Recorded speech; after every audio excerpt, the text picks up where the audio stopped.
नमस्ते दोस्तों, आपका एक बार फिर से स्वागत है क्लासिक कहानियाँ में। यदि आपको मेरी कहानियाँ अच्छी लगे तो कृपया इस चैनल को सब्सक्राइब करें और वीडियोस को लाइक और शेयर करें।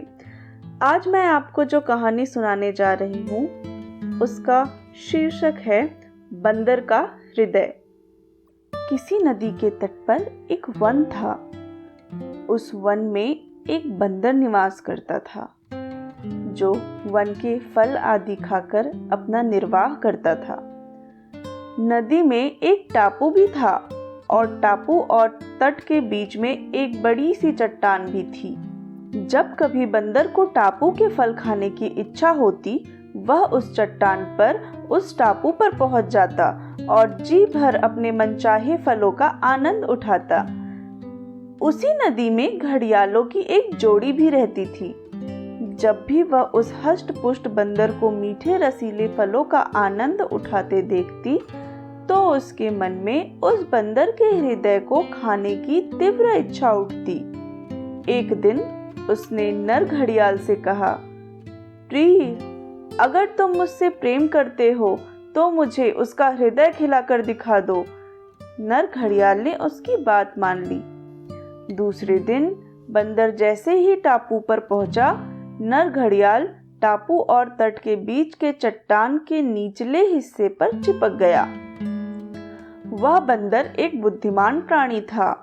शाम के समय जब वह लौटने लगा और तट और टापू के बीच के चट्टान को देखा, तो उसे चट्टान की आकृति में कुछ परिवर्तन दिखाई पड़ा। उसने तत्काल समझ लिया कि जरूर कुछ गड़बड़ी है। तथ्य का पता लगाने के लिए उसने चट्टान को नमस्कारते हुए कहा, हे चट्टान मित्र, आज तुम शांत कैसे हो? मेरा अभिवादन भी स्वीकार नहीं कर रही हो।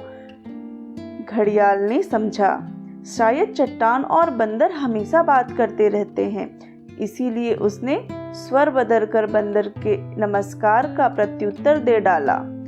बंदर की आशंका सत्य निकली। बंदर टापू में ही रुक तो सकता था, मगर टापू में उसके निर्वाह के लिए पर्याप्त आहार उपलब्ध नहीं था। जीविका के लिए उसका वापस वन लौटना अनिवार्य था। अतः अपनी परेशानी का निदान ढूंढते हुए उसने घड़ियाल से कहा, मित्र, चट्टान तो कभी बातें नहीं करती। तुम कौन हो? क्या चाहते हो? दंभी घड़ियाल ने तब उसके सामने प्रकट हो कहा, ओ बंदर, मैं एक घड़ियाल हूँ और तुम्हारा हृदय अपनी पत्नी को खिलाना चाहता हूँ। तभी बंदर को एक युक्ति सूझी।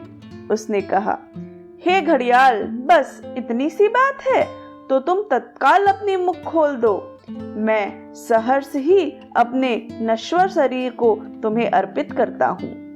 बंदर ने ऐसा इसीलिए कहा क्योंकि वह जानता था कि जब घड़ियाल मुख खोलते हैं तो उनकी आंखें बंद हो जाती है।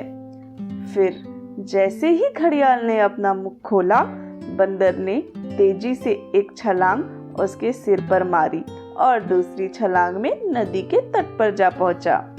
इस प्रकार अपनी सूझबूझ और बुद्धिमानी से बंदर ने अपने प्राण बचा लिए।